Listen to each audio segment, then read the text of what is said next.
Good morning, my Teaserking family. How is everybody today? I hope you are well.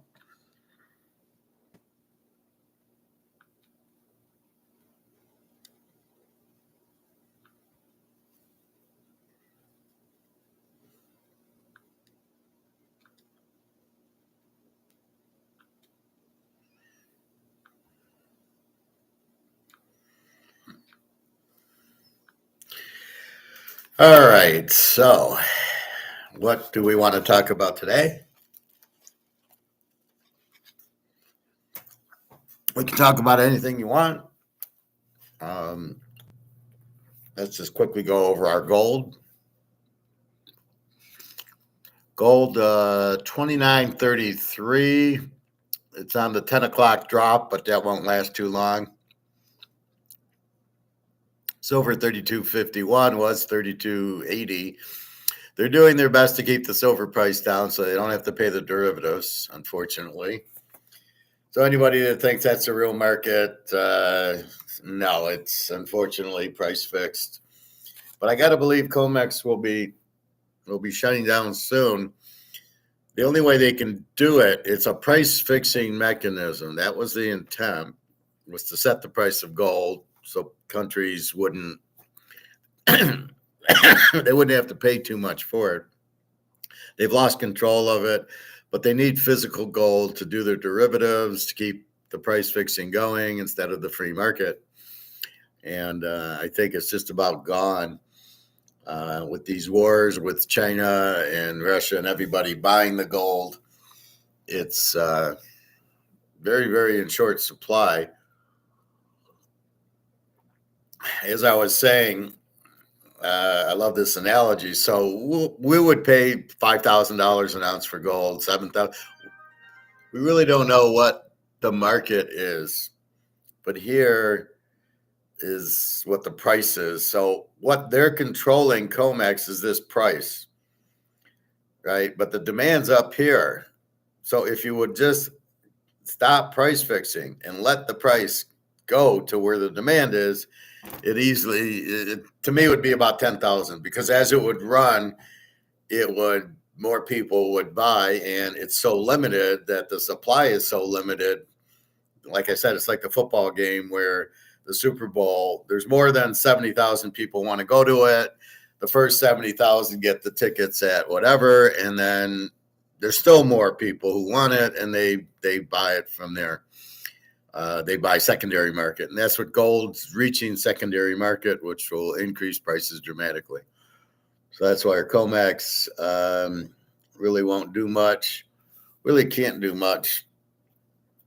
Again, this whole chart I show you is just fantasy. It's not the real price of gold. It's what they want to try to put it at.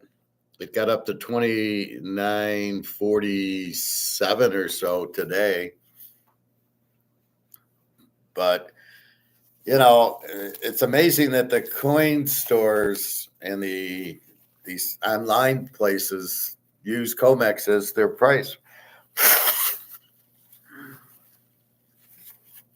Because it's not really what the price is. So again, the demand's here. This is what they should be selling it for, but we don't know what that price is because of the price fixing. Oh, it's 29.35, but the demand's here. All the BRICS countries, everybody who figures out the dollar's worthless. So really, the key to then you say, well, is it going to go down? Will it? It hits 3,000, we'll go back to 2,000, 25.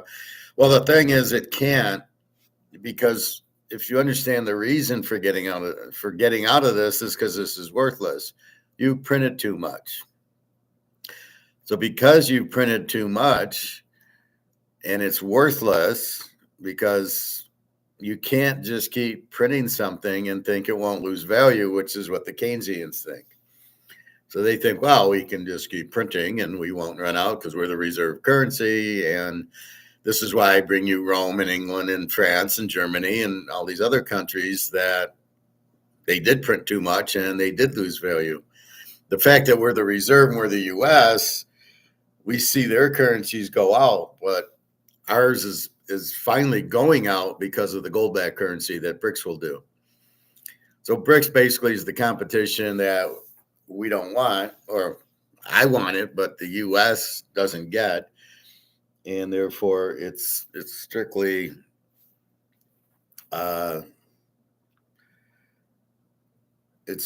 what's being printed there. So again, you can't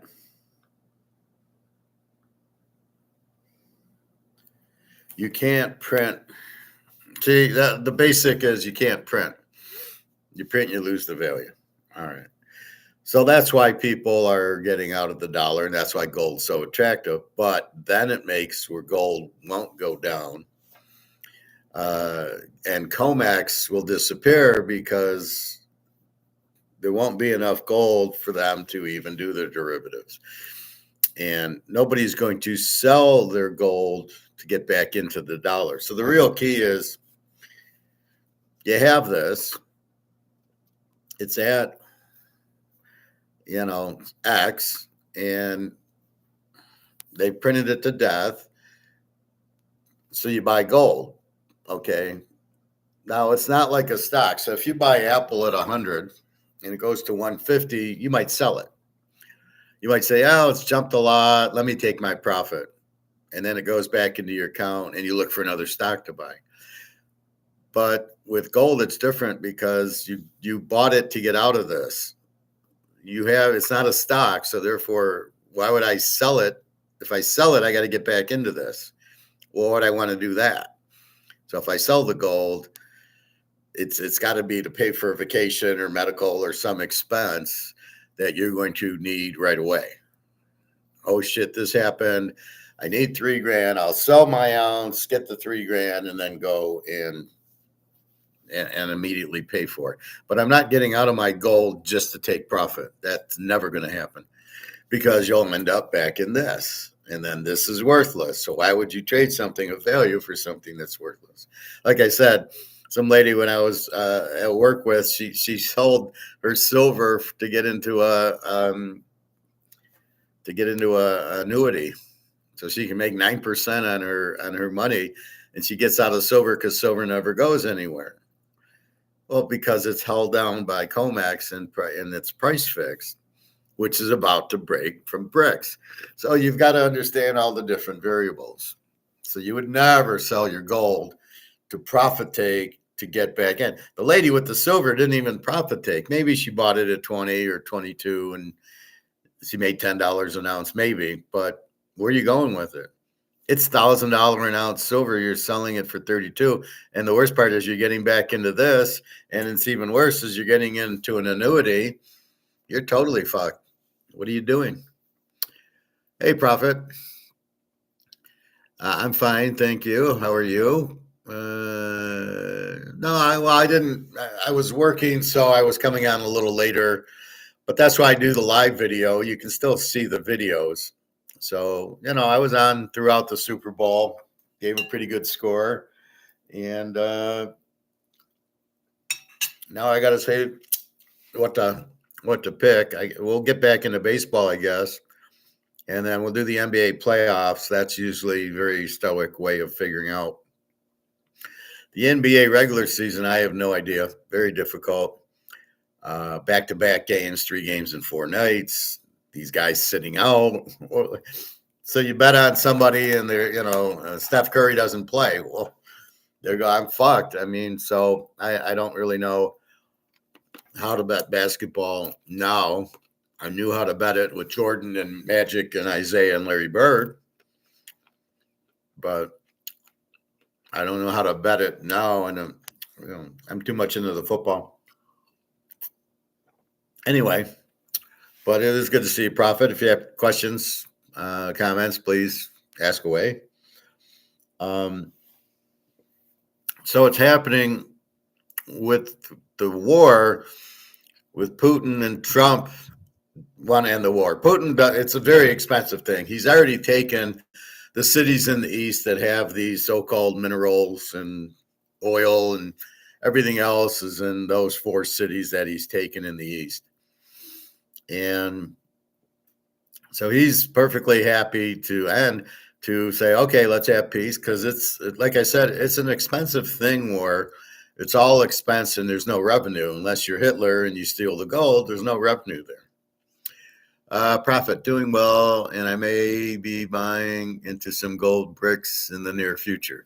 Oh, that would be great. What size bricks? What are you talking about? 400 ounce, 100 ounce? That would be great. I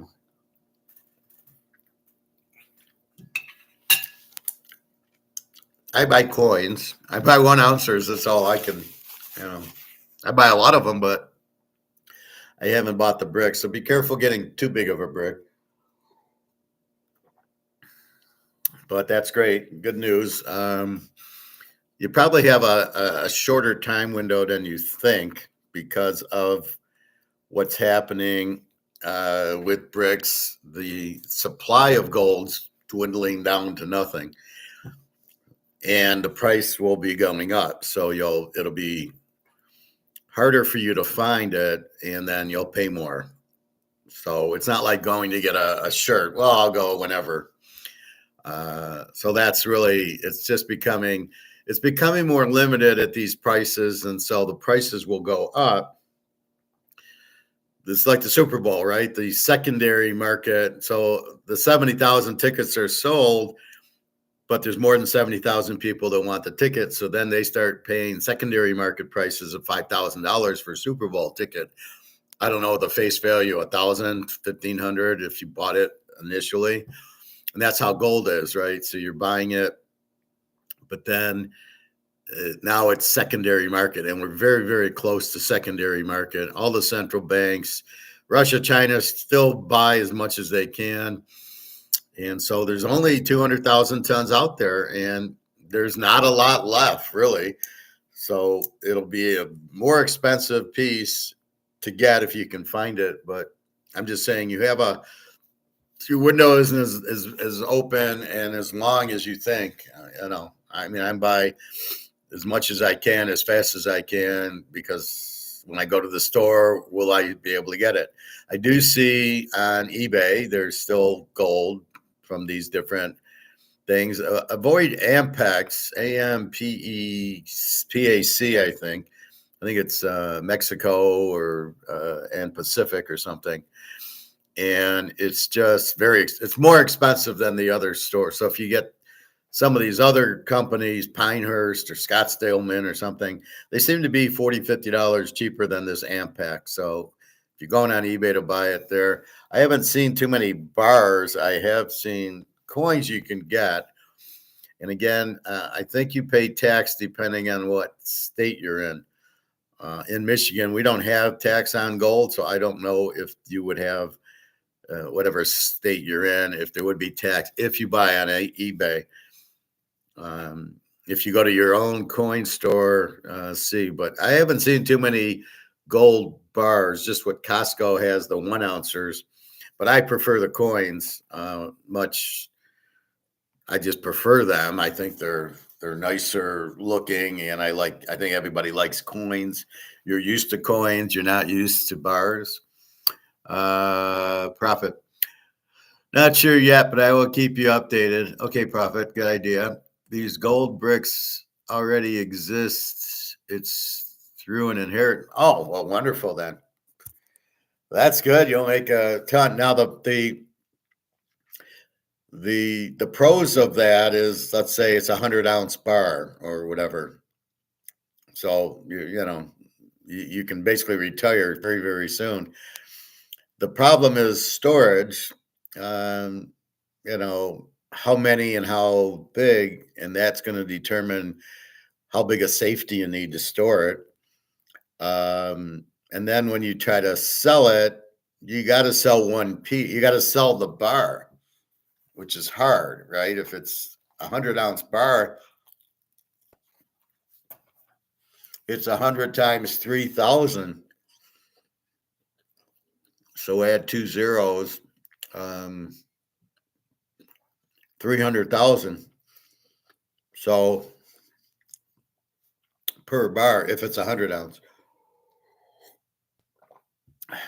So that's the only problem is, if I need something, that's why I buy quarter ounces, half ounces. If I just need, I need $500, I can take a quarter ounce and sell it at the coin store. Or an ounce, I get $3,000. You're going to sit there with a bar. You want 300,000. No, so it's a little bit different, and a little bit, you got to be careful of your taxes. Because if I give them a couple ounces of gold, there's no tax. But a bar, I'm sure you're going to have tax problems. I don't want to give too many details away here. I understand. Yeah, okay, do that. Okay, no, that's a good idea. It's probably better, and that's why I do the live class. So you can do this, and then certainly email me. It's on Teaserking. If I think you already have my email. Yeah, give me the details, and I'll walk you through it. But like my gold, I store it in my safe. I don't insure it because I don't want anybody to know I got it, and I'm not really worried about the insurance. I'm in a spot I don't see too much danger of being robbed. If I am, I am, but I don't know how you protect yourself. If you keep your money in the bank, you don't want it in a bank safety deposit box. You'll never get it out because when the bank goes under, that's the problem. So we talk about banks also. They're basically they're the basic problem with government is the banks, because they print money out of thin air, which puts more money in circulation, which is inflation, which devalues the money. So you go buy a $500,000 house and you take a loan out, you've just created inflation because they didn't have the money. They just printed it out of thin air. So there's more money in circulation. There's more money in the economy, and the money's now more devalued. So now, and then if people can't pay the bank back, that's how the bank makes their money, right? You give them money to deposit, but they don't even, they use that, but they're basically loaning out 10 times the money you're giving them. So if you give them 10,000, they're loaning out 100, which goes into the economy, which goes into the system, which is inflation, which devalues the money as they go. And then they hope they can get paid back, which they can't. As the recession hits and people are unemployed, people can't afford to pay back their loans, and the banks, they go under. Some of the banks have money in stocks, so they get the money in and they go, well, let's invest some in stocks and let's loan some money out. Well, the stocks are going to collapse and the loans aren't going to be paid back, and then the banks go out. And then, yeah, the central bank's supposed to keep, pay the bank because they're not supposed to let the bank go out, but that won't happen because they can't. The money's worthless. So if the central bank prints money to give the chase, it's bullshit money, which we know anyway. Profit. What about private storage units for storing it? Yeah, that would be my guess. If you, depending on what you need, absolutely, like a U-Haul or just a private storage, something like, well, you're the only one with the key, then I'd put a safe in there and conceal it. And as long as I know nobody else can get in it besides me, then that's probably a good place to put it. You don't want it in a governmental, like a bank. You'll never get it out because they'll close and you won't be able to go in and get it. They won't let you in the bank to get your gold that's in your safety deposit box. So you can't trust the government, of course. And I think that's probably the safest way if you don't, have a safe and just keep it in your house. That's even better because even if they break in, they don't know you have a safe and they don't know you have gold. We don't advertise it, so they'd have to find it. And if you put it in Cool Whip containers in the freezer, they'll never find it. who would think that's gold? They would think it's Cool Whip or something. So you get pretty creative like that. But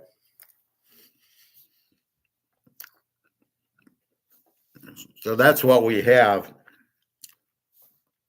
As comex collapses because it goes secondary market.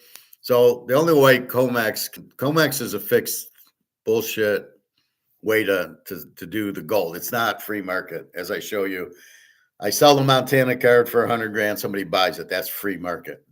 We determine the trade. But in comex, it's not. It's derivative. So it's not determined by the free market. So we don't really know the price. As I said, the demand's up here and the price is down here. And my argument is this is the real price of gold where the demand is, not this bullshit price, because it keeps being pushed down by derivatives, not by free market. And therefore, we're waiting for it to come up here. And so that's why I say buy it now. You don't want to wait.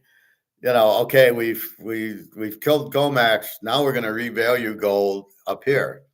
We don't even know what this number is because we can't see it because of the price fixing.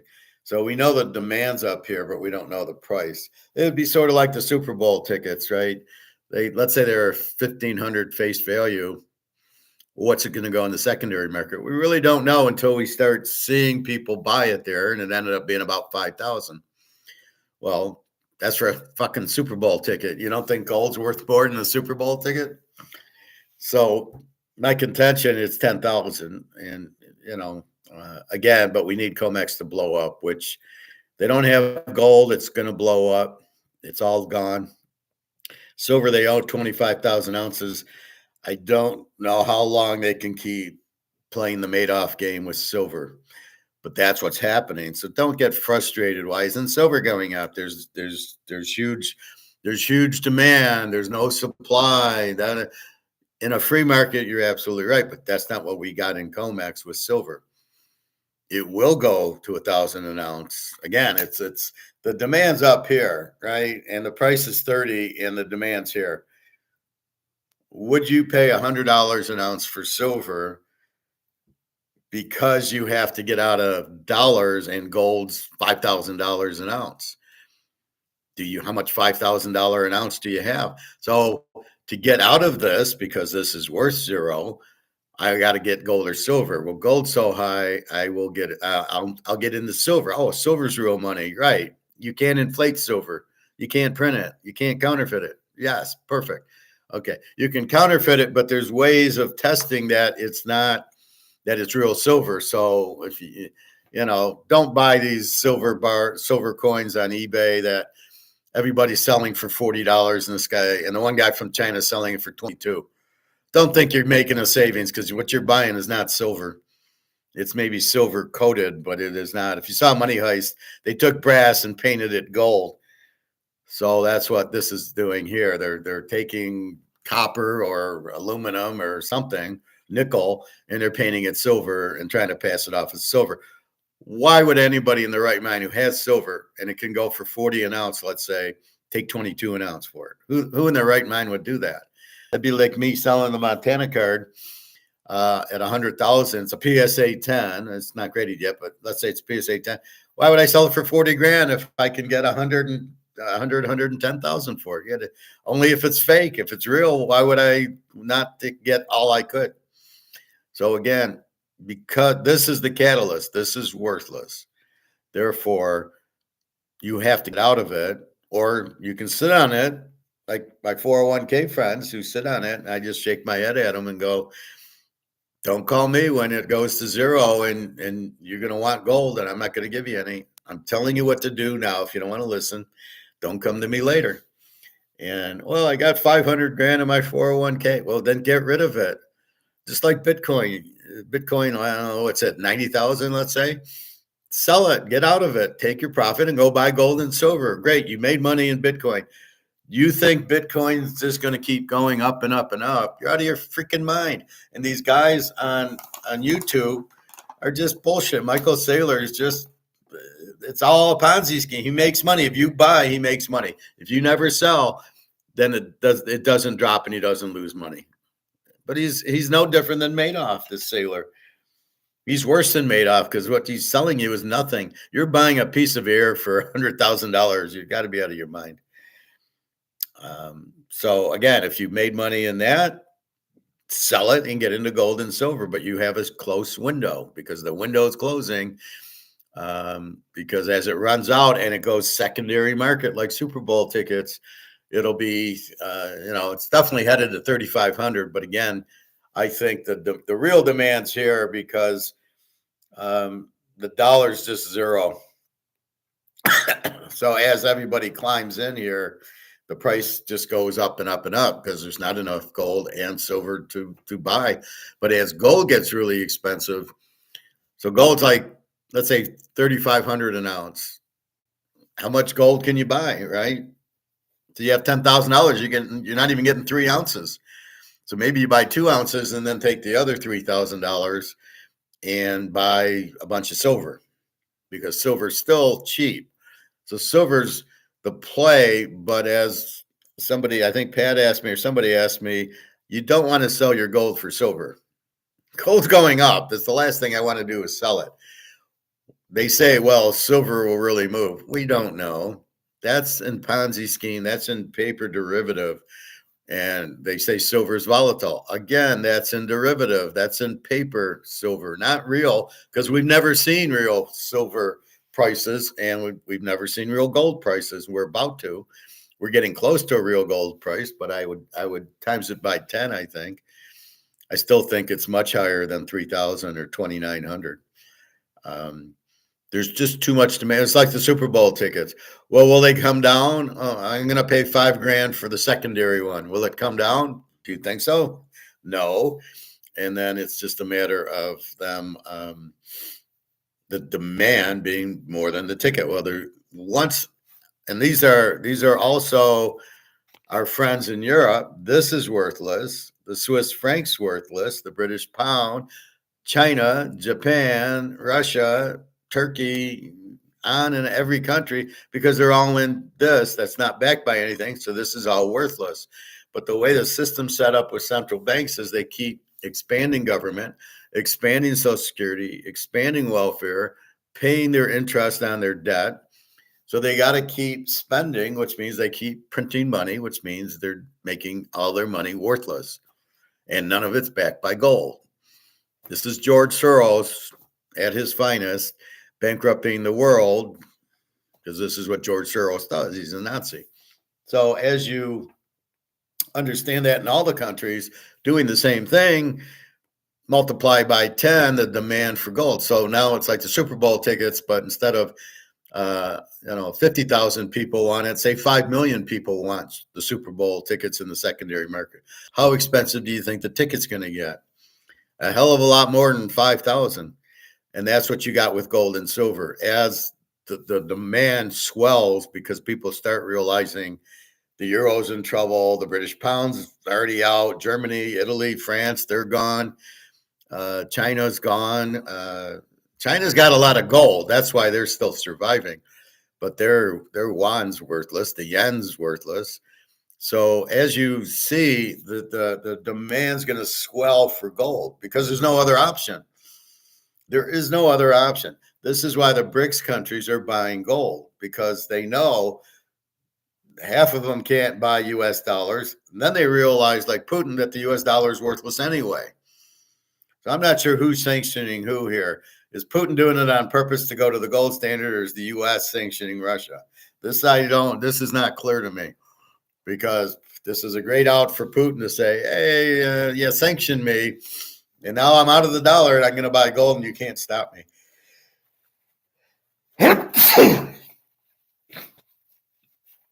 Excuse me. Profit. Private storage units, absolutely. Gold has already started to make its move. It's up 45% in the last year. Well, exactly, Profit. It was, I was buying it at about 1,800. And now, like you said, now it's 29. It's going to be 3,000 probably Friday. There really isn't anything to stop gold. Silver's still being marked by derivatives in COMEX because it's not a tier one Basel III investment. Since gold's a tier one, means it's just as good as T-bills. And Basel III means they have to settle it in a day. And this is the problem where COMEX is breaking up. They can't settle it in a day. London doesn't have any more gold. The U.S.'s gold is already sold to the people who are buying the derivatives. So if China wants to take what do they call it, delivery of the derivatives that the U.S. is doing, the U.S. has to come up with the gold to give it to them, and we don't. So the gold's breaking up. That's why you see the gold run up. There's the Basel III and the Tier 1. It hasn't happened to silver yet.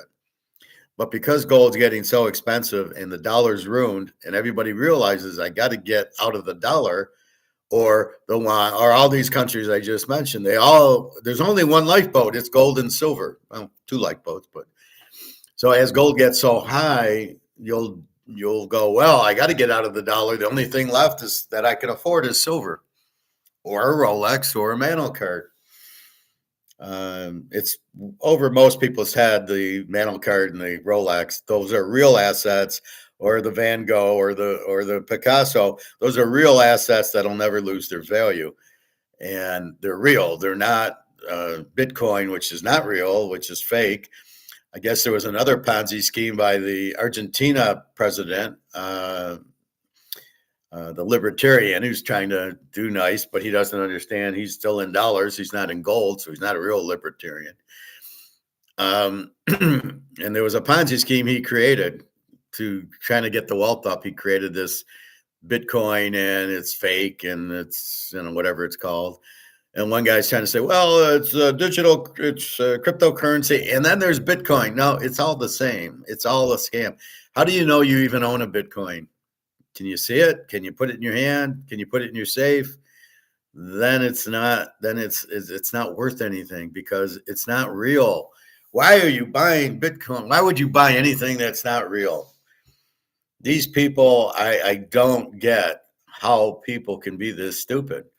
It's not real. What is it? Try putting it in your pocket. Put it in your safe.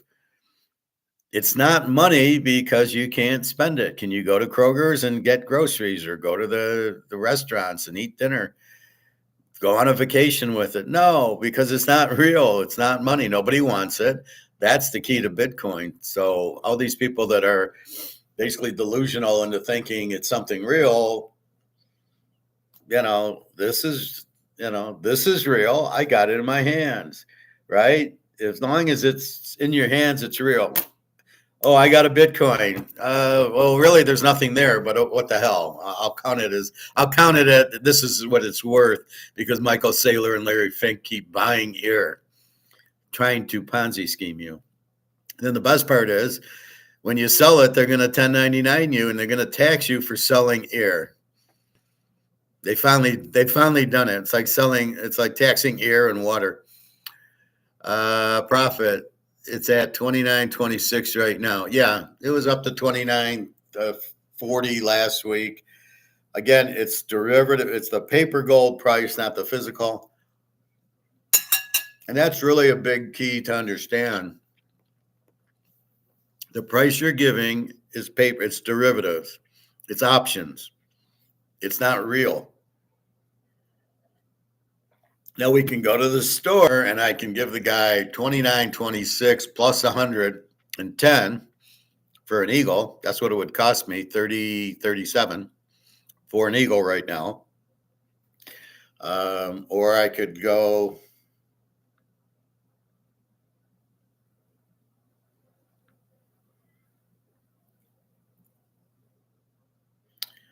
to eBay.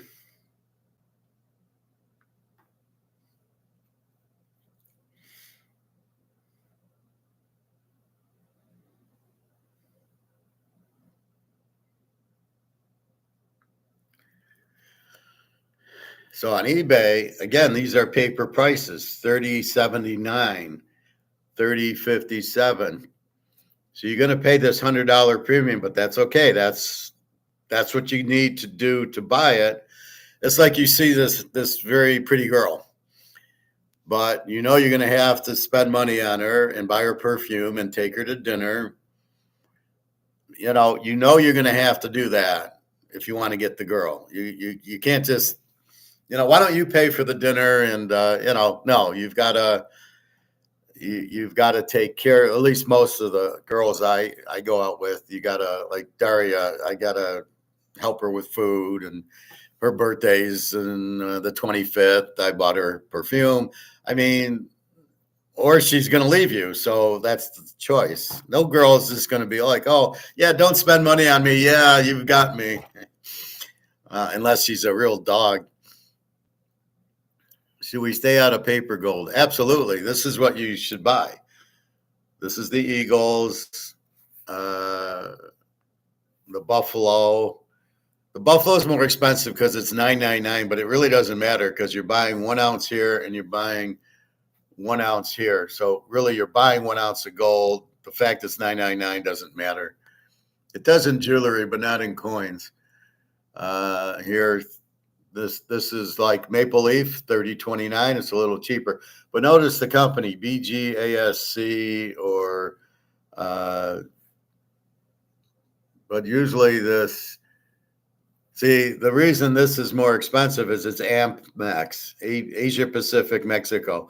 Stay away from them. They're much more expensive than the others. I mean, look at the 30, 34, 31, 23. So avoid Amex if you're buying on eBay or even online if there's an Amex. I go to my store, so I don't care. And then look at here. 3083 for an Eagle and 3066 for a Maple Leaf. This is what you want to buy because they're very easy. So let's say we're going to Switzerland and we want to put it in a safe or we want to sell it. We go meet Egon and we go, I got a bar, I want to sell it. You can go into him and he'll give you the money for it, right? He'll buy it. How do you get it on the airplane? Well, you're going to have to put it in your carry-on and never let the carry-on leave your lap. People won't really know what you have, but it'll be a very nervous flight and walk over.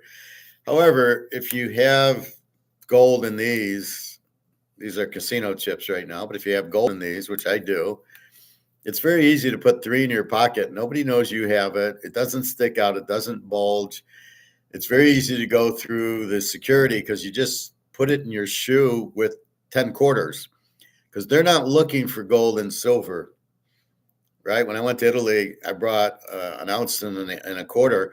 They're not looking for it. They're looking for weapons. They're looking for something dangerous. They're not looking, as far as they're concerned, gold and silver are the same as quarters and dimes. So they're not looking for that. So therefore, it's very easy to get through security. And then if you have ounces like this, or which would be like this, if you have these, you don't need much. It's 3,000 an ounce now. So wait till it's 5,000 an ounce. You put 3 or 4 in your pocket, you got $15,000, which you don't declare when you land. Anywhere in Europe, I've never gone through customs and said I got gold. Never, ever. Most of the time, you don't even go through customs. You get your passport punched, and then you just walk to get your bag, and you get your taxi, and you're gone.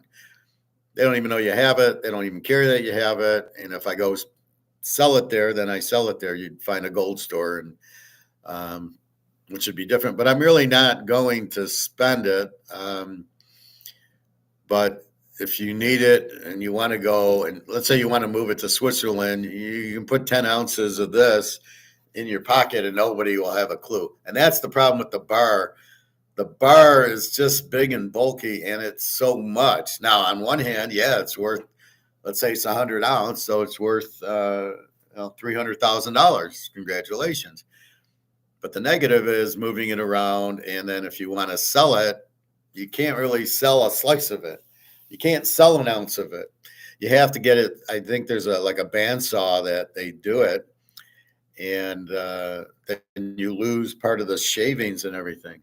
So it's probably going to be maybe you sell half of it. I don't know. That's hard.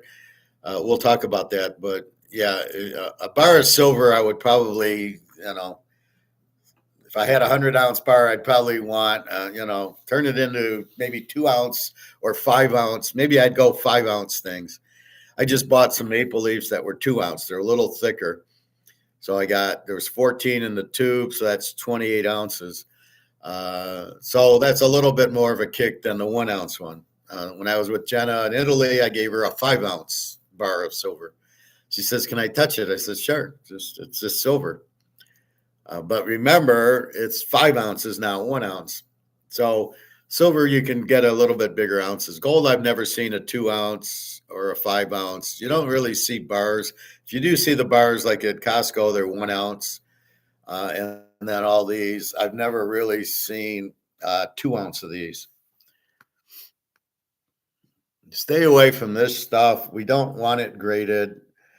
Why should I pay $32.81 when I can pay, 31 or 30, So I can pay $30.83 for an ounce of gold, or I can get a maple leaf for $30.66.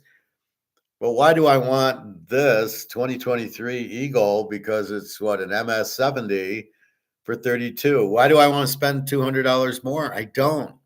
I don't care that it's graded. It's gold. We are accumulating gold coins.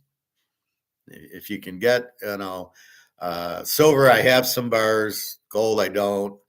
I'll just buy more ounces. Is all I can eat, and then in between, you buy 1/10 of an ounce, 1/4 of an ounce, which is perfectly fine.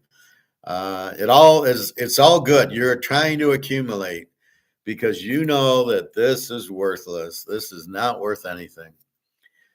And they won't tell you that.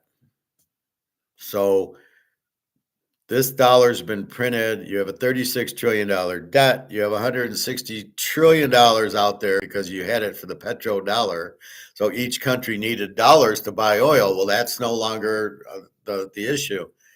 You don't need it to buy oil. You can buy oil in Chinese or Russian or whatever country you're in. You can buy oil. India can buy it from Saudi Arabia with rupees.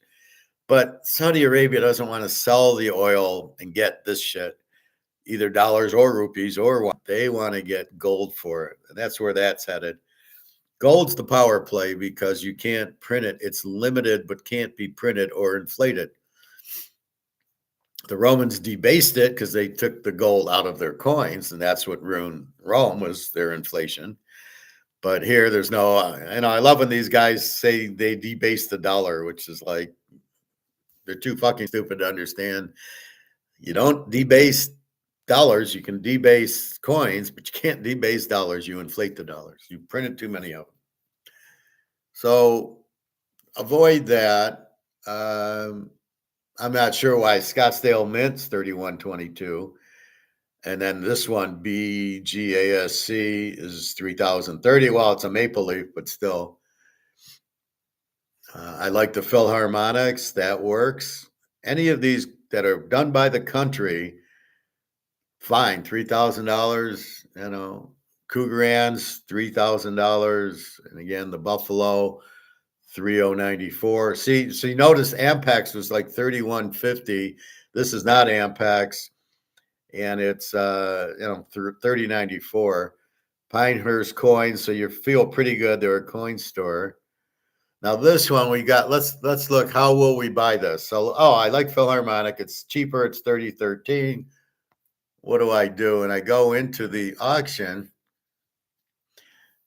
And I'm not worried. I bought enough of these. I'm sure they're real. But then I want to check his feedback. Okay, Bullion LLC, 2968. So he sold a lot of them with almost 100% feedback. So I feel pretty comfortable that that's good.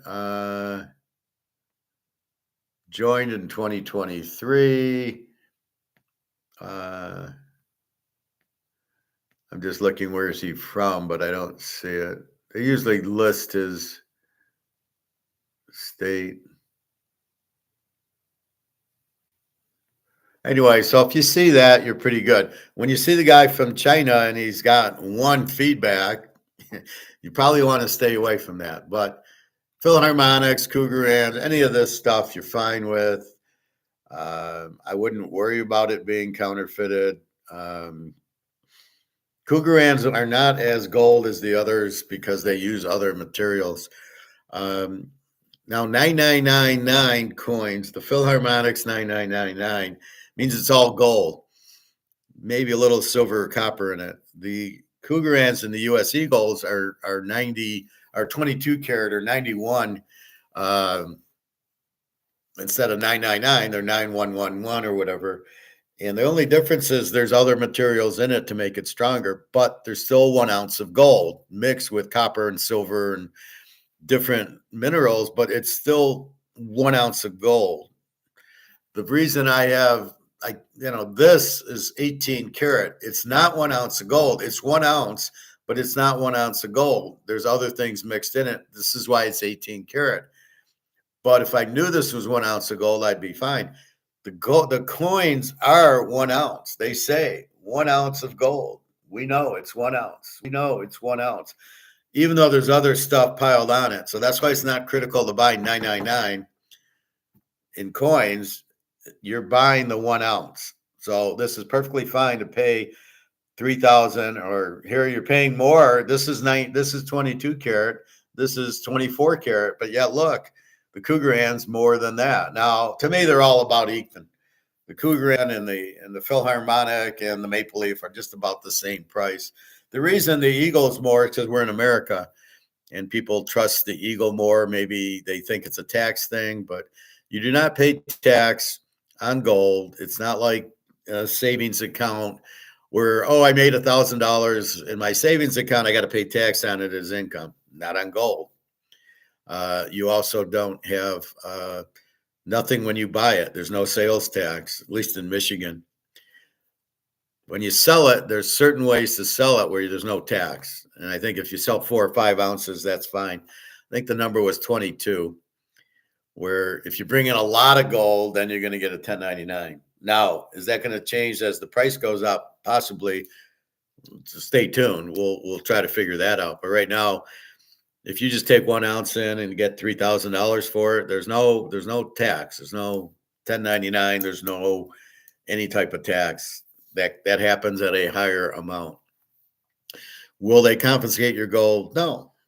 There's no reason to. It's not that valuable, especially the US when most of it's in China and Russia. So they'll tax you, they'll try to tax you when you sell it, but they're not going to compensate it. FDR did it one time because of Keynes. Doesn't mean that's the norm, right? Everybody, oh, well, they did it once before. Yeah, bullshit. He's in the middle of a depression, so he did it. But that's not.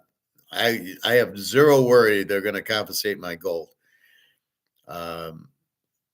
They can't come into your house. They don't know you even have the gold, so you don't even worry about it.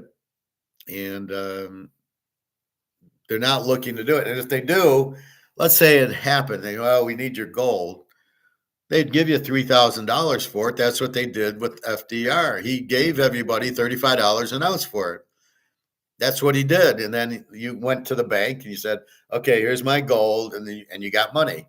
Because at that point, you didn't know the money was worthless and you didn't know the gold was worth a lot more.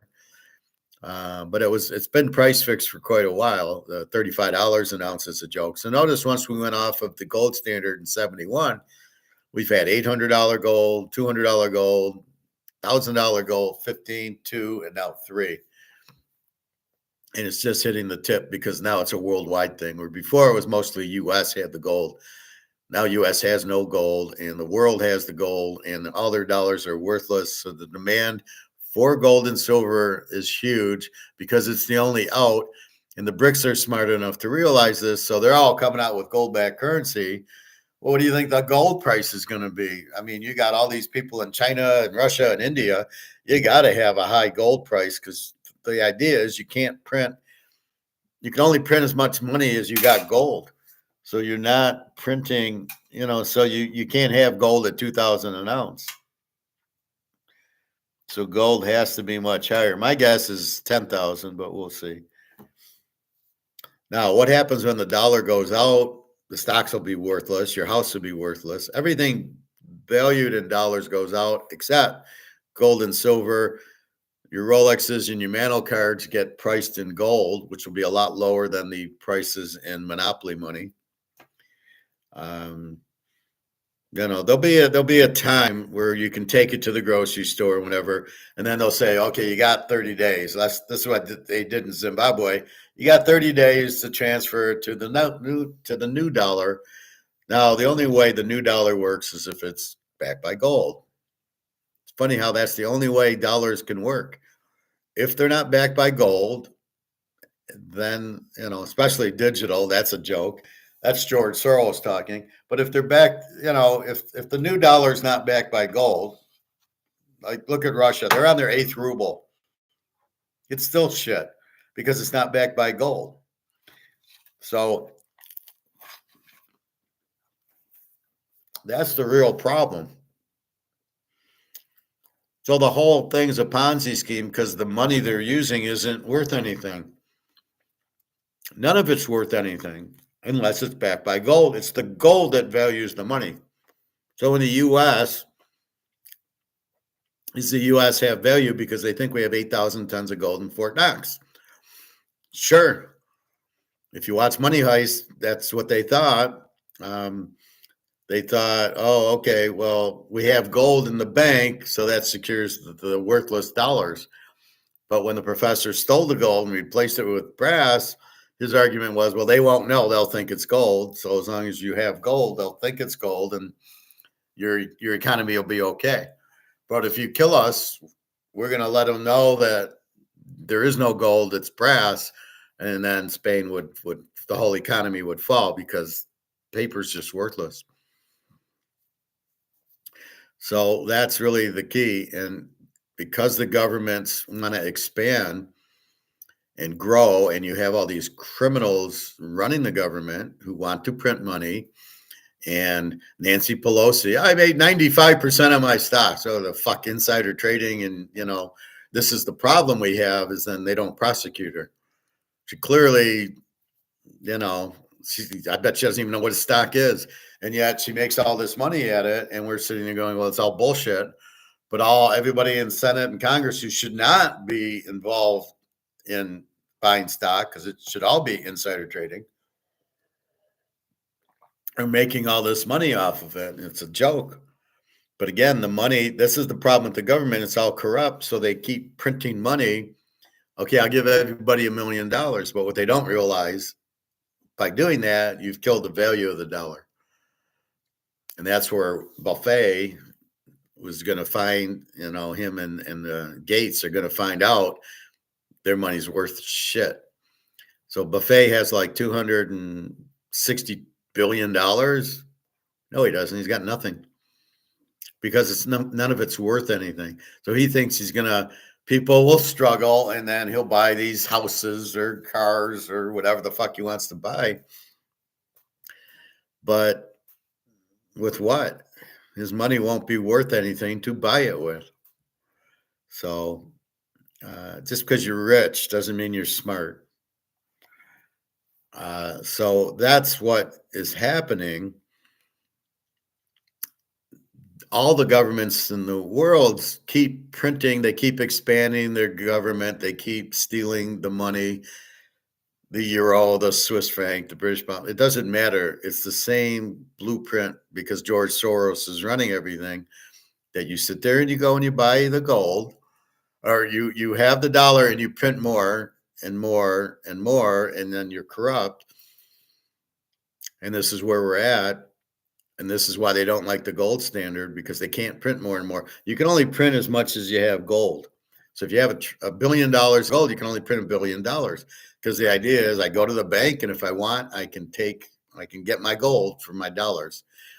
That's the point of the gold standard. It restricts the money to keep its value. The money must be scarce. So if we back it by gold, then it's scarce to the gold, and we can't just go print more.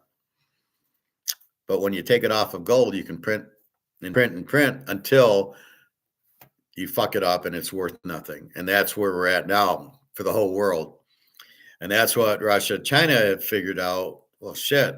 Then if it's all worthless, let's buy gold. And we know that can never be worthless because you can't inflate it and it's limited. It's money. It covers all of the things. And we'll come out with our gold backed currency and we'll take charge of the world because everybody else's money will be worthless. That's what BRICS is doing. They know it. They understand it. We don't. We're too stupid to understand it. Or we're too corrupt, and nobody wants to stop printing money and having Donnie Pelosi make 95% on her stocks, which is just absurd.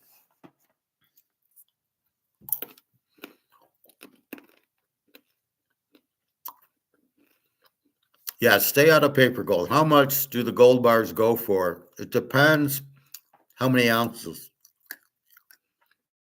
It's all per ounce profit. So if it's a 100-ounce bar, a 10-ounce bar, it's 3,000 times 10, 100, or 400. The big ones, the James Bond ones that London has are 400 ounce.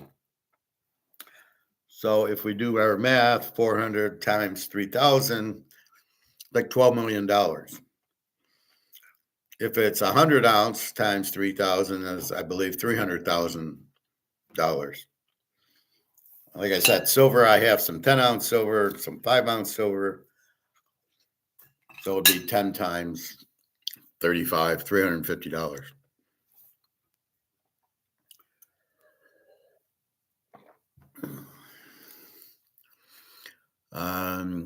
Why did they ever get off the gold standard? Well, I think I just answered that, but I'll do it again because they can't. It takes away the option of printing more money. So you can only have enough money that there is gold. So that's why the government doesn't like it, because the government likes to expand, right? Look at all these government services that should never be there. Government shouldn't be involved with schools. They shouldn't be involved with roads. They shouldn't be involved security at the airport, and all this stuff should be private. Somebody can make money building roads or teaching. I go to college, you pay the tuition to the college. I don't need public education. I prefer not to. You really don't want to be told what to do. You want to do what you want. Roads at the airport. So the airport should hire a security company, and they should check your bags or whatever. We don't need the government doing it. So the government keeps expanding because they're not on gold. And it's just another million here and another billion here and another billion trillion. Before you know it, you're $4 or $5 trillion over budget, which then adds to the debt. How do you pay off your $36 trillion debt? You only have one answer. You make gold about $50,000, $60,000 an ounce, and you better have gold, which you don't. You don't have 8,000 ounces of gold in your Fort Knox. You don't have it. It's China's. They've already sent it to China or give it to China, or China bought it, whatever it is. China's on a buying spree. And as we know from Pat, the citizens of Hong Kong and Singapore and Korea are buying the citizens, and they've run out. There's no more gold in Korea, or they've stopped selling it. So what you have is a government situation where they're getting okay, so let's say we go to work and we make $5,000 a month. So how do we spend $10,000 a month when we only make $5,000 a month? We can't. So therefore we can only spend $5,000. But the government gets, let's say, $1 trillion from taxes. How do they spend $5 trillion? Where's the other $4 trillion come from? Well, they sell the bonds, which are worthless, and they print money out of thin air. And that's what all the governments do, because they want to expand government, because that's how they get your vote. Oh, profit, I'm going to give you, I'll give you $500 a month just for nothing.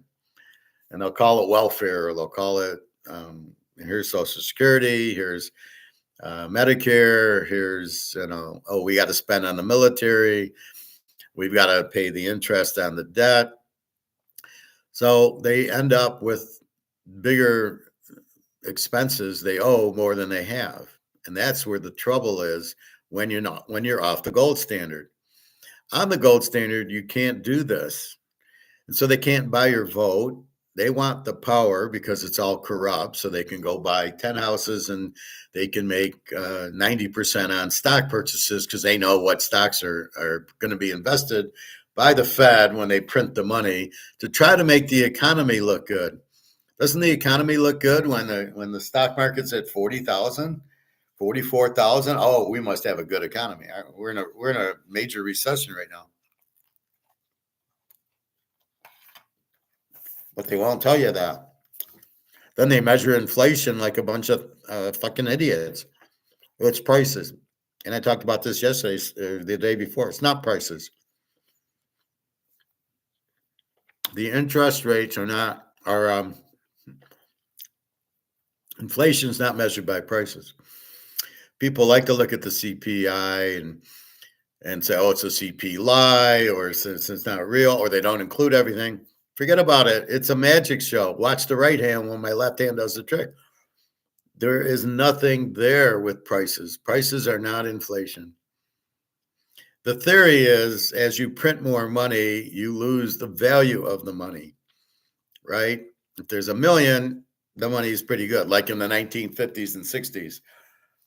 I was watching this like on YouTube. It's like the 70s. What was life like in the 70s? And that's when I grew up. So, McDonald's, a Big Mac, 10 cents. That's when the money had value. And then the money slowly dwindled down, and now you go and it's $5. Well, it was a much bigger hamburger for what, 10 cents or 20 cents than you're getting now for $5. But you can only do that when you don't have a gold standard. So under the gold standard from 1940 to 45 to 1971, prices were very good. You go to the grocery store, you fill up your cart, it'd be $20. Gas was 20 cents a gallon, 1970s, right? I'm sure steaks were cheap. Houses were $4,000. So everything was cheaper. You get off of gold to print more and expand the government but they don't see but the money goes to zero. And that's what we understand. So prices can't tell you that. The fact that a Big Mac went from 50 cents to 75 cents, why? Well, because the money lost value. But that's not it, because McDonald's can't make the burger $20. Nobody would buy it. So they have to keep interest in the market. And if the market says, I'll pay you $2 for a Big Mac, but not $5, well, there goes inflation out the window because you can't raise the price to where based on the inflation. And it's funny how it's like the big companies like Coca-Cola and Cheerios and Pop-Tarts and Oreos are the ones that are not price gouging, but they're trying to take the money, the more money. I think I got a bag of they're like baked chips, right? And they're like $4 for the chips, and I'm sitting there. This is why are they $4? It was like Nabisco or somebody, and you can see the big companies are the ones really gouging us. And I don't eat Oreos, and most of the crap I don't eat. This is once in a while I get hungry, cook some popcorn up or something. But generally, my fruits and vegetables blueberries have gone up and strawberries, but then you see them on sale a lot because nobody's paying $6 for a pint of blueberries.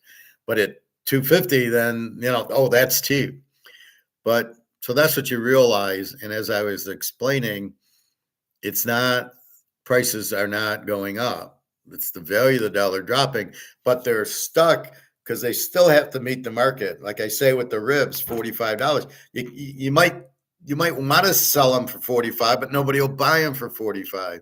So you got to be careful of your cost to keep it at $30, not 45, because you won't have any customers. So again, you have to satisfy your market, and your market dictates what you can sell things for. So you can't use inflation you can't use prices to measure inflation. Inflation is just printing the money, and that's it. So you're in a qualm where I want to grow government to get votes because I want to run the money and I want to pocket millions of dollars. That's why they want to be elected. There's a big advantage to the lobbyists giving them $1 million, and they don't care what oh, yeah. Oh, you want to give me $1 million? I'll vote for what do you want? Yeah. We'll have missiles everywhere, cigarettes, whatever. We don't care as long as you're giving me lobbyist money. That's why they want to be elected, is the money, is the power. And that's why they keep giving stuff. And that's why they're not on the gold standard. It's purely governmental, and it fucks everything. It's sort of like going for it on 4th and 2 at your own 35. And what you don't realize is if you don't make it, you lose the game.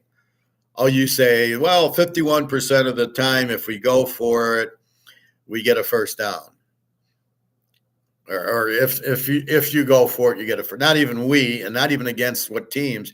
It's if you go for it and you make it 51% of the time. However, if you don't make it, how many times do you lose the game? Probably 99% of the games are lost because you went for it on 4th one. I know Oregon, Washington 2 years ago, when Oregon went for it twice on 4th down and didn't get it. Oh, wait, I thought it's automatic that you always get it if you go for it on 4th down. No, see, and then Oregon didn't make the playoffs because their coach had his head up his ass. Instead of kicking a field goal at half and punting with a minute left in the game, he goes for it twice, doesn't make it, and they lose the game. And that's really the other part of it. So if you go for it 4th down and don't make it, you lose the game, but they don't say that. If you print money, if you get off of gold and you print money, you eventually print more and more, and it goes to zero because it gets bigger and bigger, and then the debt gets bigger and bigger, and you can't control it. It's sort of like Spider-Man 2 with Doc Ock. You know, he does the fusion, and then he can't. Then it gets too big. You can't control it, and that's your money. So your money supply gets too big because you keep, giving it away and expanding it and trying to get votes. And then what you don't realize is at certain points, now it's worthless. Now it's zero, and that's where we're at now.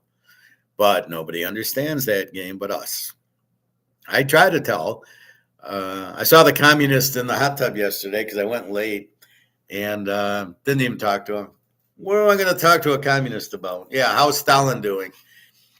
Love World War II. How many millions of people did you kill? Not only who likes communism, but who would openly say they're communist. I want nothing to do with this guy. Unbelievable. So you've got to keep that in mind. Profit. The world's economy makes no sense where you have virtually every country in the world billions and trillions of dollars in debt. Well, that's exactly what I just said. They're trying to grow. They get the payoff George Soros, and they get the lobbyists and the defense contractors. And so they keep printing because they're trying to buy votes, and they print and print and print because they're all on the same system that George Soros put us on, which is the Keynesian system of printing money. Then it eventually gets too big, and every country does the same thing because every country has got a central bank, and every country is off the gold standard. So every country is going to zero. There's nothing they can do from the beginning. As soon as you get off of the gold standard and you start, it might start small in the 70s and in the 80s. We had big inflation in the 80s. You know what? When the guy did the interest rates to 20%, that didn't stop the inflation. You still printed the money, and that's why it came back in the 90s. 2008 was a different animal. That was you're giving mortgages to people that can't afford it. And then because they can't, all the real estate trusts that you're selling are going to go because it's based on people. The real estate trust was based on people paying their mortgage, but half of them couldn't afford it. So they ended up defaulting, and then the banks had all these whatever they were selling. They were selling the real estate trusts, and they all went bankrupt because they weren't getting paid. And that's why I take you to Assault on Wall Street guy with 60,000 in a real estate trust, and then the company's losing because people aren't paying the mortgages. So they go, oh, we're gonna just end it. And poor Wall Street guy has $60,000, and now he's got zero. And that cost a lot of people a lot of money because they were stupid. Not as they're stupid for not thinking it through. Right. So I think fourth down through. Well, what if we don't get it? What happens? That's thinking it through. That's critical thinking. So if I put my money in a real, first of all, he's going to a financial planner who's going to put him in stocks or something with commission right away. And he doesn't understand it. So he's trusting somebody and he's not asking the question, well, what if everybody defaults? Well, that'll never happen. Yeah, but I saw Clinton do that in 1997, where he allowed everybody to get a loan even if they didn't have income. Wouldn't that come back and bother them? I knew in 1997 what was going to happen, and I didn't know it was going to be 2008, but I knew it was going to happen because I said, well, you can't give loans to people who don't have credit. Would you loan profit? Would you loan out, 10 ounces of gold to somebody who isn't working and they're going to pay you back? I don't think so. I think you'd be like, that makes no sense. Why would I do that? Well, that's what the banks did because Clinton forced them to. So Clinton was the problem. Gee, big surprise there. And then so it crashed. And people who had 60,000 didn't think it through, didn't get a second opinion. They trusted a guy they shouldn't have trusted, and they didn't understand gold. If the $60,000 that he lost in the real estate trust, he put in gold, and I checked the prices in 2000, let's say 7 or 6, who knows when he bought it. By 2011, he'd have been worth 125,000 with no risk. But he didn't do that. He took big risk. But the guy said, oh, it'll be no risk. You're in real estate. It never defaults. Well, it does when you loan money to people that can't afford it, who aren't working. So that was the real problem. People had no idea what they're doing. And it's like right now, people don't understand gold and silver. They don't understand inflation is really printing the money, not prices. And they don't know where to go. So they, like the lady at work, she goes and she sells her silver to go into an annuity. And I just shook my head like, you're like the stupidest person I've ever. I said, what a critical mistake you just made. I said, I would interview that financial planner and say, what do you think of gold? Obviously, we know what he thinks of it. He thinks, well, it's not going anywhere. And then when you go broke, don't call me. Terrible decision. She says, well, it won't happen in my lifetime. I love the Keynesian excuses. Well, I won't go broke in my lifetime. The dollar's not going out in my lifetime. How am I going to take gold and silver to the grocery store? I love these excuses. And the best is that Bitcoin guy who says, well, have you ever tried to take $100,000 worth of gold or money on an airplane? Who the fuck's doing that? If I got 100,000, I can ATM wherever I'm at. How about that? And if I have gold, why would I ever take $100,000 worth of gold with me? And if I do, I'm not declaring it. And once it hits 20,000, I got 5 ounces in my pocket and nobody knows. I'm not going to broadcast it. I won't survive the flight. They'll kill me. If somebody knew I had $100,000 worth of gold on the flight, I wouldn't get off. I wouldn't make it. So that's the weak argument of the Bitcoin guy about going on an airplane. But if you have Bitcoin, it's digital, and when you land, then you can just get the money then. Well, I still can't get the money. If I have a bank, if I have Chase as my bank, and now I'm in Italy, and now I got Bitcoin and I sell it, it goes back to my Chase bank in America, and then I got to do an ATM. What did I say? What's the difference? And it's going to cost me a lot to ATM because of the fees and everything, especially trying to get US dollars. It's very, very bad. Didn't the same thing happen in 2008 with the mortgage scam? No, because I don't think it was all over the world. The mortgage scam was mostly in the US.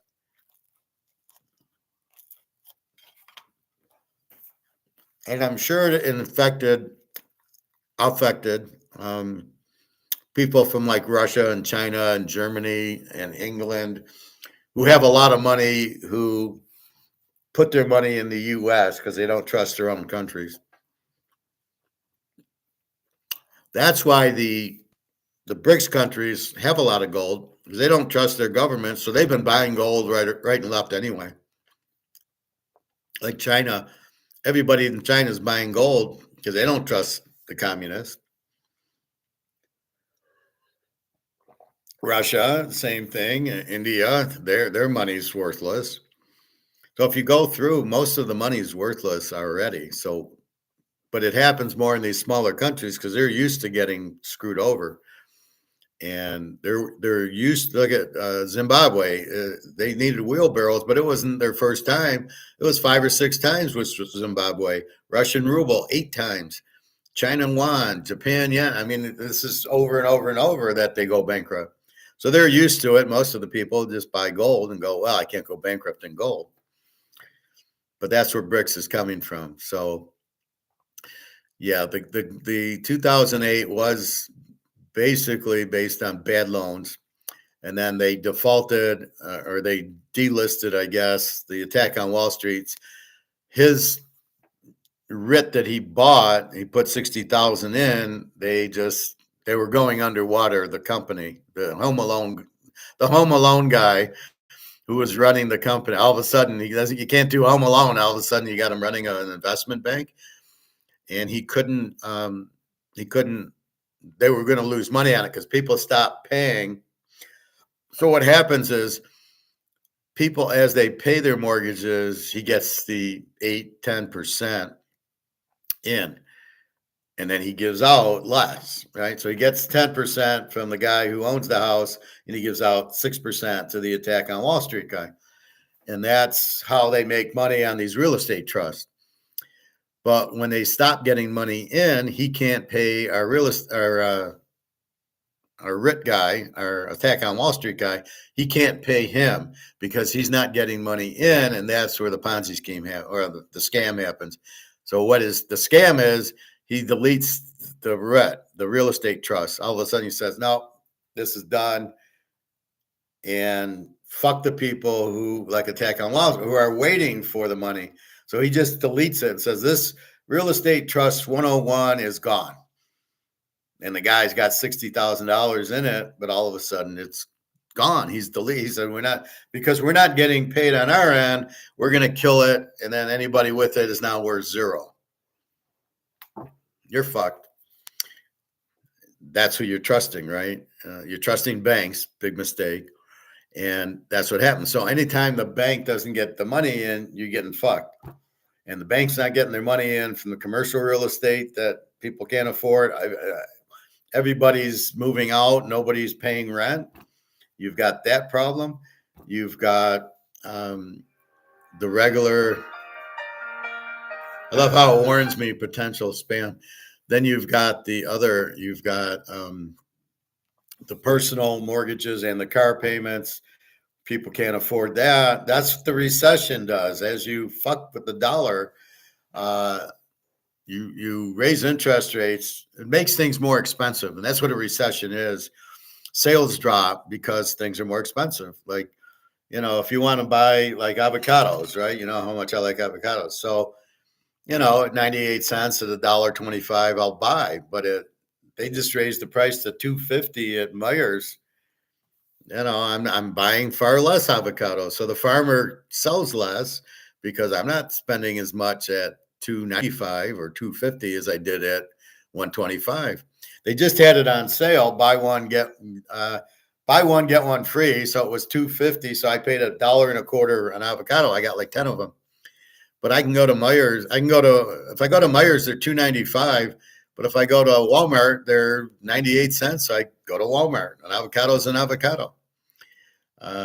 So you can substitute at different places, but that's what you do is as the prices go up, you spend less because you can't afford it because we don't have a printing press.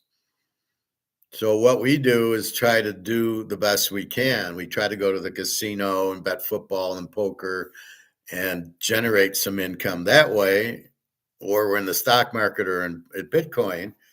But now we realize they're both fixed and they're both about to crash. So we say, well, we got to get the fuck out of here before we crash. And the only thing you can't crash in is gold and silver.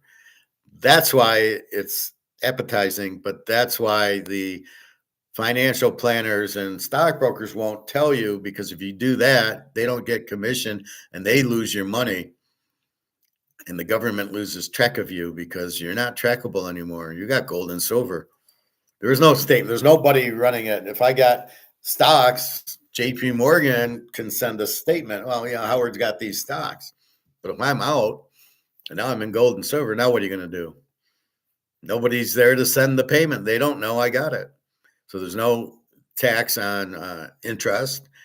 There's no tax on anything. And so you're fine. So that's another reason they don't want you in it. They can't control you, which is another reason we want to buy it, because we don't want to be controlled. But, 2008 was a mortgage bullshit done, I think, by Jamie Dimon or one of these idiots, or Larry Fink, I think, was involved with it. And basically, I see all that coming. I saw it in 1997. It was going to happen. I didn't know it was going to be 2008. And I could have got into real estate trusts because they gave you a better interest rate, but I avoided it. I said, if people aren't going to pay back their mortgages, why do I want to be in a real estate trust? Same thing with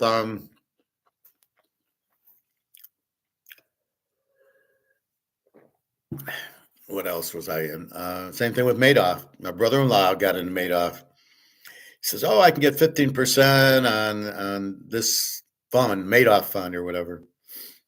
I don't know if you knew it by name. I says, everybody's getting 4%. Now I've got my master's, so I'm challenging him, going, "What the fuck you talking about? Where are you going to get? Where are you getting this 15% when I can only get 4% or 5%? Or I think in a real estate, in a REIT, I could have got maybe 6%. How are you getting 15?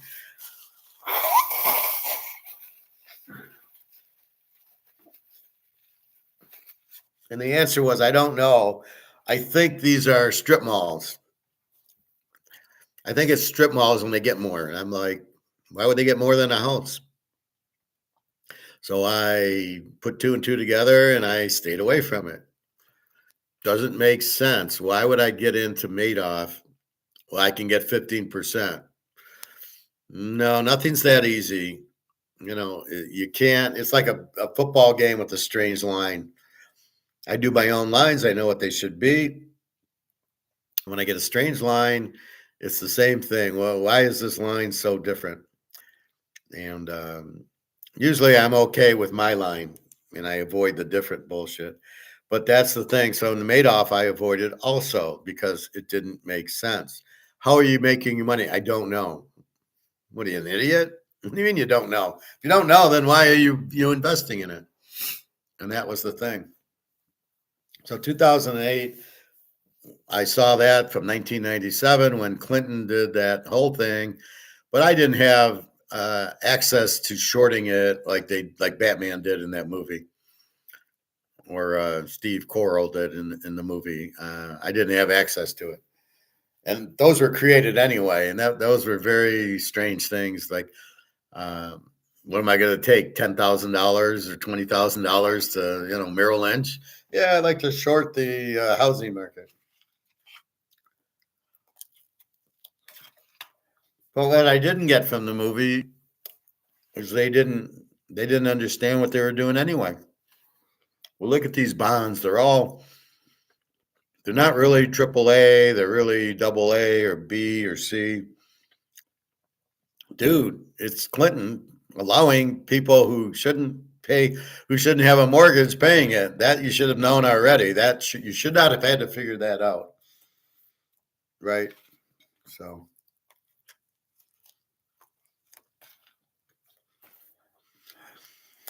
anyway, good questions, Prophet. So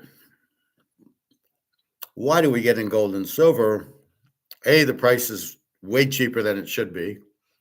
B, because we can't stay in the dollar as you print it to get your votes and to print so the stock market goes up and print this and print that, the money's worthless. The Keynesians come out and say to you, oh, you can't go bankrupt. You know, you can always print money, you can never go to zero. What are you, out of your fucking mind? The Keynesians that say this are just idiots. They have no clue what they're talking about.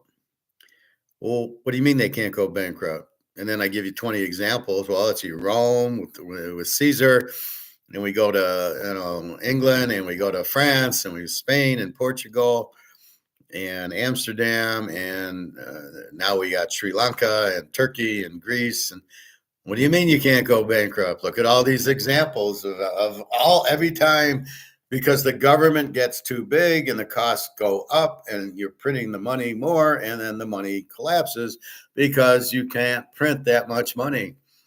That's why you need the gold standard, but the governments are all corrupt and don't want it. It ends up where you collapse, you go bankrupt. So you either go gold or you're bankrupt. It's A or B, and these governments are just run by a bunch of corrupt people who don't care. Well, not in my lifetime. I'll just keep printing the money and taking it, and I'll be fine. And that's their thought. Prophet, has Trump lost his mind with these trade tariffs? I thought free trade is the best way to a strong economy. Yes, it is. I think his thought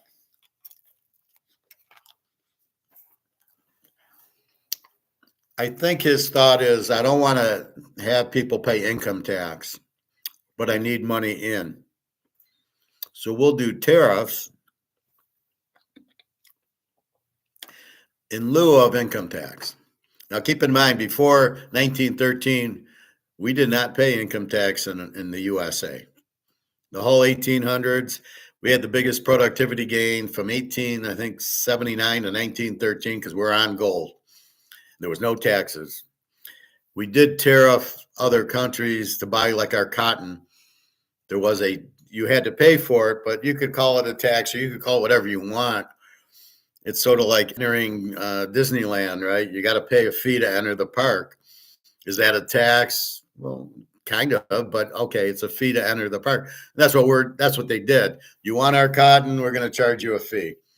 And that's basically whatever you want to call it. The tariff of 1930, the Smoot-Hawley Tariff Act, killed they were trying to do the same thing, bring in more money. And what it did was we couldn't sell our wheat and our corn.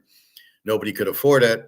And then theirs coming back, we never needed it. So it killed our farmers, which started the domino effect where then the banks went out and then other things went out. People, couldn't get food and they were starving, and food lines, all because of this food tariff. That's what Trump's trying to do, only on imports, like from China. So tennis shoes will cost an extra 10% or whatever, and we'll get the money from China in lieu of income tax. That's his thought process. What he should be doing is putting us on the gold standard and not doing this shit. I would never. It should be free trade, absolutely 100%. And you just charge them for our goods. It's not really a tariff. Like I said, it's, what do you call admission into Disneyland? Or what do you charge going to a restaurant and getting a steak? It's $20. What do you charge for it? That goes to the restaurant. They get the full $20 because that's what they charge you for the steak. Okay, so with that said, that in a sense is where we should be the restaurant, right? The US should be a company. I talked about this Monday. Basically, the problem with government is doesn't produce income, but it's a cost center. What's a cost center? We have all these costs, but how do we make money? We don't. So there's no income coming into the US government. It's all cost. But your costs keep going up. So imagine Profit, me and you running we're selling baseball cards. Well, okay, we want to buy a bunch, but how do we make money? Well, we have to sell them. Otherwise, we just keep buying baseball cards and football cards. We got our rent, we got to eat and all this stuff. But if we don't get revenue in, how can we stay in business? We can't. So we have to actually sell the cards to get revenue in to handle the expenses. And that's what the government is, just all the expenses, but no revenue. And taxes aren't revenue because it comes from us. That's not revenue. Revenue is we go buy the steak for the $20. We get a Walter Payton card for $10,000. There's your revenue. You sold something to get it. But yet that's not what is the US government doing? What's it selling?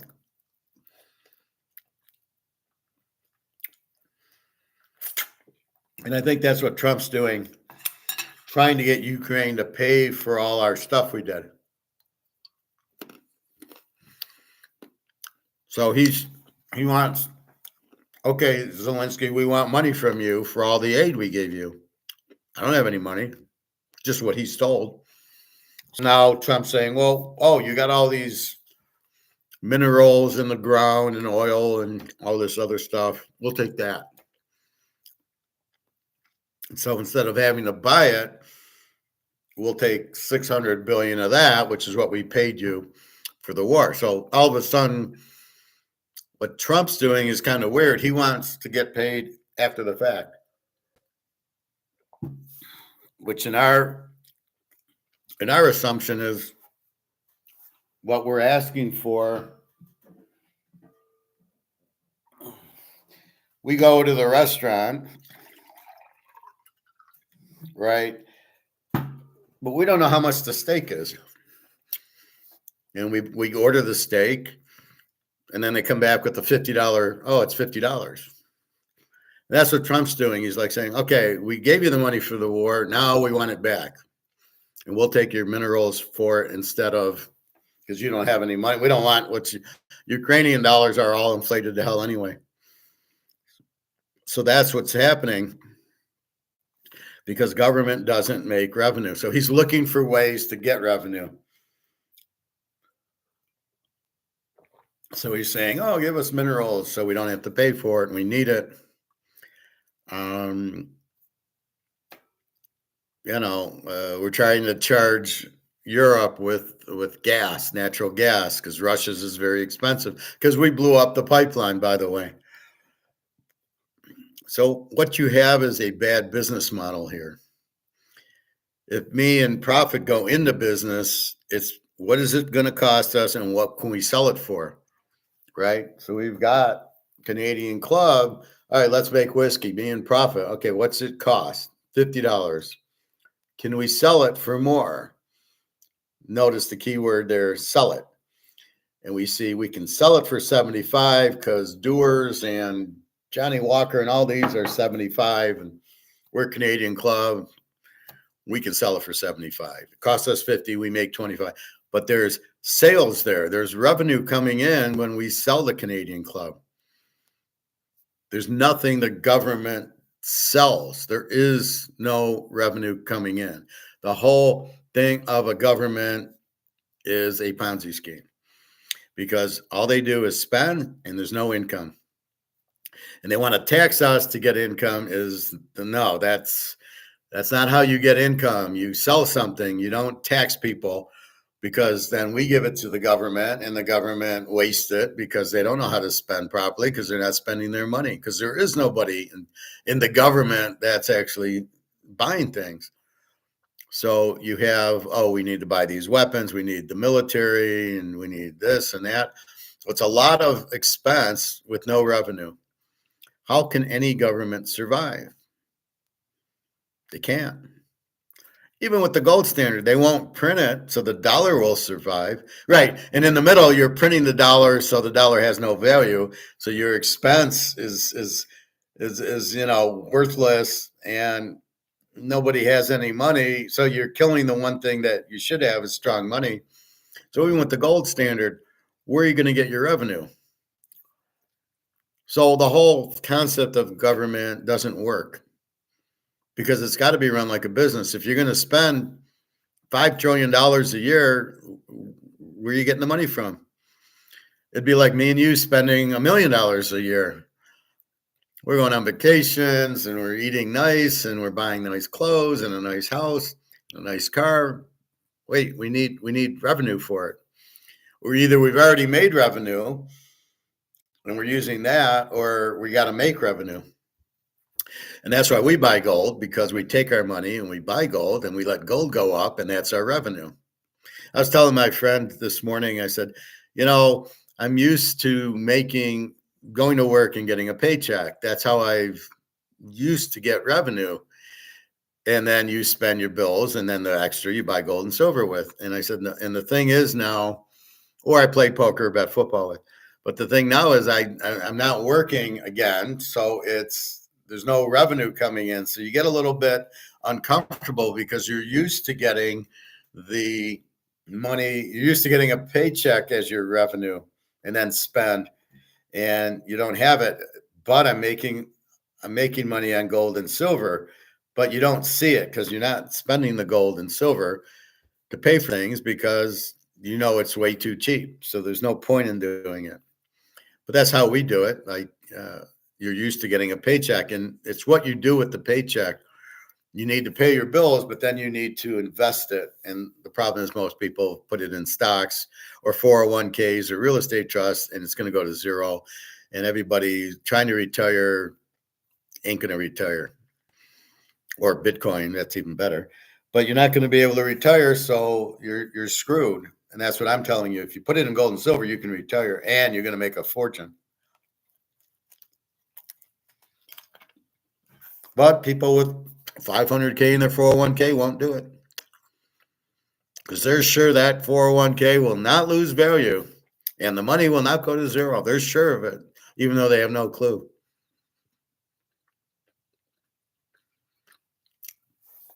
But yes, Prophet, Trump should not have tariffs.